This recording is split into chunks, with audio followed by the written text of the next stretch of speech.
दोस्तों शेयर बाजार में फिर एक बार गिरावट शुरू हो चुकी है। अगर मैं अपने खुद के लॉस की बात करूं तो पिछले 2 दिन की गिरावट में मुझे 75,000 से ज्यादा का लॉस हो चुका है सिर्फ 2 दिन में। लेकिन दोस्तों मैं इससे जरा भी परेशान नहीं हूं, क्योंकि दोस्तों जैसा कि मैंने आपको पिछली वीडियो में बताया था कि डरना नहीं है, समझना है। क्योंकि दोस्तों स्टॉक मार्केट में वही पैसा बना पाएंगे जो इस टाइम पे टिके रहेंगे। तो चलिए समझते हैं कि हो क्या रहा है और हमें आगे क्या करना है। तो दोस्तों जैसा कि आप अपनी स्क्रीन पे देख सकते हैं, लार्ज कैप 12.5% गिर चुका है अपने हाई से, स्मॉल कैप करीबन 14.2% गिर चुका है और मिड कैप 13.5% गिर चुका है। लेकिन दोस्तों इस गिरावट का रीजन बताने से पहले हमारी फाइनेंस मिनिस्टर ने अप्रैल 2024 में कहा था इंडिया की स्टॉक मार्केट को FIIs के जाने से कोई फर्क नहीं पड़ता, क्योंकि रिटेल इन्वेस्टर यानी आपके और मेरे जैसे इन्वेस्टर मार्केट गिरते ही दोबारा पैसा डालते हैं और मार्केट फिर ऊपर उठ जाती है और शॉक एब्जॉर्ब कर लेती है। लेकिन दोस्तों मैं आज इस वीडियो से फाइनेंस मिनिस्टर को भी कहना चाहूंगा कि रिटेल इन्वेस्टर अब थक चुका है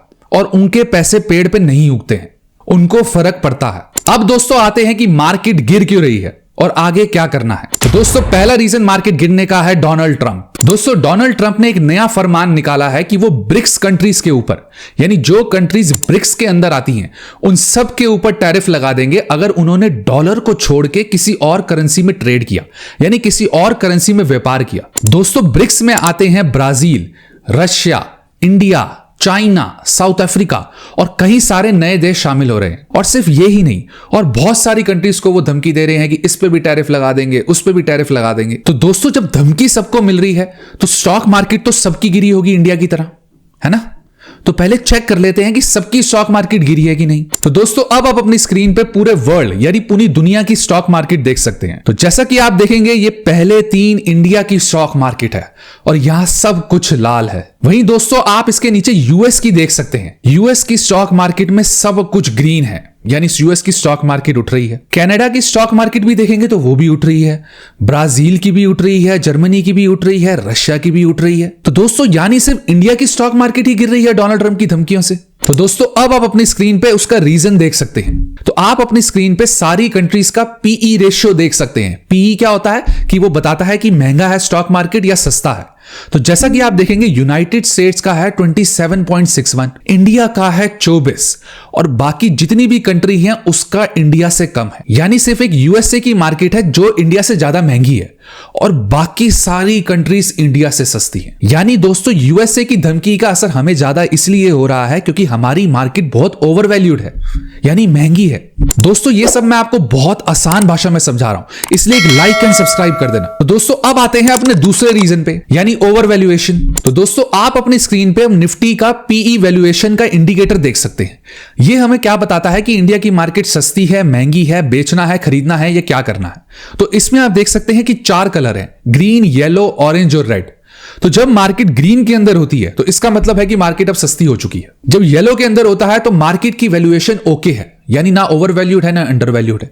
जब ऑरेंज के अंदर आती है तो मतलब महंगी होनी स्टार्ट होने वाली है और जब रेड के अंदर आती है तो भाई महंगी हो गई है। तो दोस्तों निफ्टी 50 यानी लार्ज कैप का करंट पीई रेशियो है 21.07 और 21.07 कहां आता है, ग्रीन में। आप अपनी स्क्रीन पे देख सकते हैं, यानी लार्ज कैप की वैल्यूएशन ठीक हो चुकी है। वहीं दोस्तों अगर आप मिड कैप का पीई रेशियो देखेंगे तो वो है 40.8, यानी मिड कैप अभी भी बहुत महंगा है, यानी इसमें एक अच्छी खासी करेक्शन अभी हो सकती है 5 से 7% की, ये 10% भी जा सकता है। वहीं दोस्तों स्मॉल कैप की अगर आप पीई रेशियो देखेंगे तो वो है 32.41, यानी इसमें अभी भी और करेक्शन आ सकती है, वही 5 से 7% की। लेकिन दोस्तों निफ्टी 50 का ग्रीन कलर में आने का ये मतलब नहीं है कि इसमें करेक्शन नहीं होगी। अगर मान लीजिए कोई बड़ा शॉक आ जाता है या डोनाल्ड ट्रंप कोई और ऐसी धमकी दे देता है तो हो सकता है इसमें भी 5-7% का और फॉल आ जाए। अब दोस्तों हम आते हैं अपने तीसरे रीजन पे, यानी FII। ये वर्ड आजकल आप बहुत सुन रहे होंगे कि FII जा रहे हैं, FII जा रहे हैं, और कब से सुन रहे हैं। तो दोस्तों FIIs ने 21 जनवरी को करीबन 6,000 करोड़ के अपने शेयर बेच दिए और वो इंडिया से चले गए। और दोस्तों सिर्फ जनवरी के अंदर ही वो करीबन 65,000 करोड़ का अपने शेयर बेच चुके हैं। लेकिन अब दोस्तों सवाल ये आएगा कि ये बंद कब होगा और वो जा ही क्यों रहे हैं। तो दोस्तों इसको समझने के लिए मान लीजिए आपने इंडिया में बैठकर यूएसए की स्टॉक मार्केट में 1 लाख रुपए का अमाउंट इन्वेस्ट किया और आपके इन्वेस्ट करने के कुछ दिन बाद ही डॉलर 10% गिर गया इंडिया की करेंसी के मुकाबले, यानी आपका 1 लाख जो था वो अब 90,000 रह गया।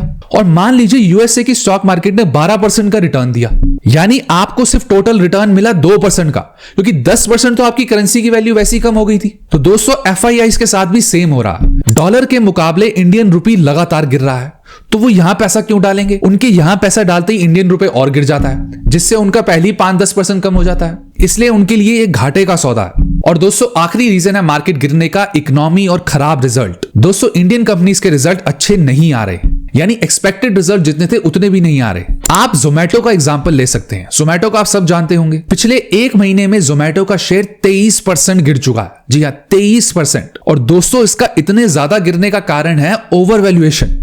अगर आप जोमेटो का पीई रेशियो देखेंगे, यानी वो कितना महंगा या सस्ता है, तो उसका पीई रेशियो है 300 का। तो जब इतना ओवर वैल्यूएशन मार्केट में होगा तो मार्केट का यही हाल होगा, कोई छोटी सी भी न्यूज हो। इसलिए दोस्तों मैं कह रहा हूं, अगर आप कहीं भी पैसे डालें तो सबसे पहले वैल्यूएशन देखें कि वो सस्ता है, महंगा है या ओके है। अब दोस्तों रीजन तो हमने सारे समझ लिए, अब बात आएगी कि आगे हो क्या सकता है। तो दोस्तों मार्केट को जो शॉर्ट टर्म में ऊपर लेके जा सकती है वो है सिर्फ बजट। दोस्तों सरकार ने पिछली बार क्या किया था कि कैपिटल गेन टैक्स को 10% से बढ़ाकर 12.5% कर दिया था, यानी 2.5% का इंक्रीज कर दिया। और आपके और मेरे जैसे इन्वेस्टर्स ने सोचा था यार चलो कोई बात नहीं, 2.5% ही तो है, 15 से 18% का रिटर्न मिल रहा है, तो 2.5% सरकार और ले जाए, क्या फर्क पड़ता है। लेकिन दोस्तों सरकार का खेल उनके ऊपर ही भारी पड़ गया, क्योंकि जिन्होंने 1 साल या 1.5 साल पहले भी इन्वेस्टमेंट शुरू की थी उनके भी रिटर्न्स अब नेगेटिव में हो चुके हैं, यानी उनको भी टोटल लॉस होना स्टार्ट हो गया। इसलिए दोस्तों पहले बजट सिर्फ इकोनॉमी को नजर में लेकर बनाया जाता था, लेकिन अगर स्टॉक मार्केट को बचाना है तो सरकार को इकोनॉमी प्लस स्टॉक मार्केट दोनों को नजर में लाकर एक नया बजट लाना होगा। और दोस्तों बजट कुछ ऐसा हो जिसमें कंपनी का रेवेन्यू बढ़े। और रेवेन्यू कैसे बढ़ेगा? जब कंजम्पशन बढ़ेगी। और कंजम्पशन कैसे बढ़ेगी? जब आम आदमी के हाथ में पैसा होगा, क्योंकि जब आपके पास कुछ एक्स्ट्रा इनकम आएगी तभी तो आप ज्यादा खर्चा करेंगे, और आप जब ज्यादा खर्चा करेंगे तो कंजम्पशन बढ़ेगी। जब कंजम्पशन बढ़ेगी तो जिन कंपनियों का माल आपने खरीदा है उनके रिजल्ट अच्छे आएंगे, और जब रिजल्ट अच्छे आएंगे तो इकोनॉमी बढ़ेगी। तो ये सब एक साइकिल है। तो दोस्तों फिलहाल के लिए लार्ज कैप के वैल्यूएशंस ठीक है, लेकिन मैं फिर कहूंगा कि वो फिर भी नीचे जा सकते हैं कोई बड़ी खबर से, क्योंकि स्टॉक मार्केट में वॉलेटिलिटी बहुत ज्यादा है। बाकी मिड कैप और स्मॉल कैप की बात करें तो यहां पे मैं करीबन 7 से 8% का करेक्शन अभी भी एक्सपेक्ट कर रहा हूं, बहुत आराम से। तो दोस्तों आशा करता हूं आपके सारे डाउट्स क्लियर हो गए होंगे, और इसके सिवा कोई और डाउट हो तो आप कमेंट बॉक्स में लिख सकते हैं, मैं उसका जवाब देने की पूरी कोशिश करूंगा। तो अब मिलेंगे ऐसी ही अगली इंटरेस्टिंग येट इंफॉर्मेटिव वीडियो। तब तक के लिए do like, share, comment and subscribe to my YouTube channel which is money right.